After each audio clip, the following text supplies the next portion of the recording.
Oggi celebriamo la conclusione del progetto Edenmed, al quale il Polo Territoriale Universitario di Agrigento ha dato il suo sostegno come partner. Ed è una giornata molto importante perché celebra proprio il rapporto tra università e scuola. Devo dire che Edenmed è un progetto che, parlando dell'ecologia, della sostenibilità e soprattutto dei valori del Mediterraneo, ha introdotto delle tematiche veramente attuali, ma queste tematiche non sono state svolte, approfondite solo dal punto di vista teoretico dall'università, ma hanno trovato uno scambio molto importante anche con l'esercizio dell'insegnamento, lavorando fianco a fianco con i docenti delle scuole e con gli studenti. Quindi è un progetto molto interessante, efficace, che producendo questo manuale che oggi vede la luce e viene presentato per l'insegnamento dei valori della sostenibilità e del Mediterraneo, dell'ambiente, educazione all'ambiente, dà un contributo notevole per, diciamo,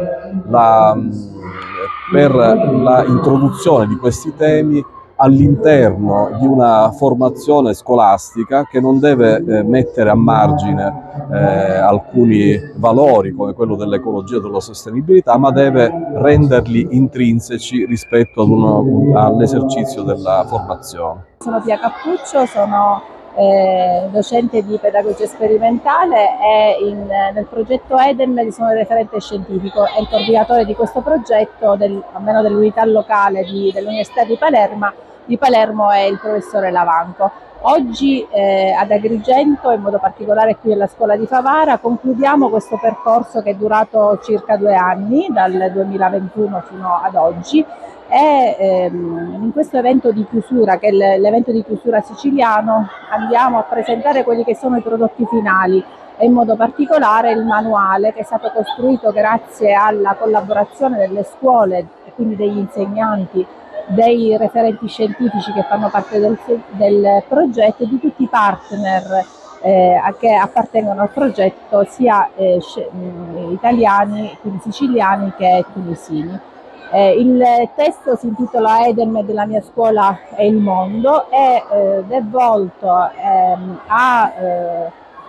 individuare quelli che sono gli elementi della sostenibilità, caratteristici della sostenibilità, ma soprattutto è un manuale rivolto agli insegnanti e dirigenti scolastici, perché contiene una serie di attività che possono essere svolte per implementare quello appunto che è il pensiero sostenibile e quindi l'educazione sostenibile, nell'ottica proprio di quel processo che possa diventare un processo duraturo nel tempo e non si concluda con il progetto che appunto ha caratterizzato insieme alla Tunisia questi 2 anni. Un'altra importantissima giornata oggi nelle scuole di Favara, soprattutto alla Falcone Borsellino. Oggi viene presentato anche ai ragazzi questo progetto che è in sinergia e collaborazione con le università, che cerca di affrontare in un modo nuovo e innovativo i temi importanti dell'ambiente e dello sviluppo sostenibile, attraverso una collaborazione e delle applicazioni, materie che i ragazzi capiscono meglio, alle quali sono più abituati. Quindi oggi si fa questa iniziativa, ripeto, così importante, soprattutto per spiegare ai ragazzi l'importanza della sinergia tra i vari enti che si occupano di queste importanti materie.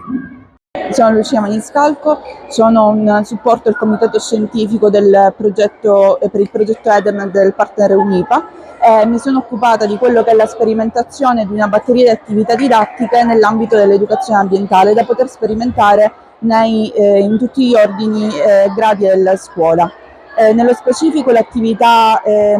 di cui mi sono occupata è proprio la creazione di un'app, di uno strumento tecnologico digitale utile a diffondere quelli che sono i contenuti dell'educazione ambientale,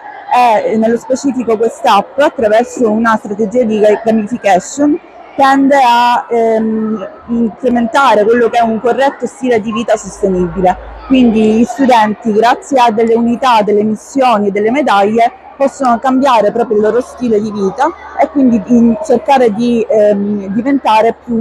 attivare uno stile di vita sostenibile. Siamo molto orgogliosi di essere diventati parte del gruppo e della grande famiglia Edenmed, questo progetto straordinario perché parte da quelle che sono le esperienze didattiche della scuola. Noi abbiamo portato appunto il nostro progetto curriculare di educazione ambientale, quindi ci siamo candidati al concorso Edenmed non con qualcosa di straordinario ma con l'ordinario, quello che solitamente facciamo, e devo dire che è stata un'importante occasione di confronto, di crescita,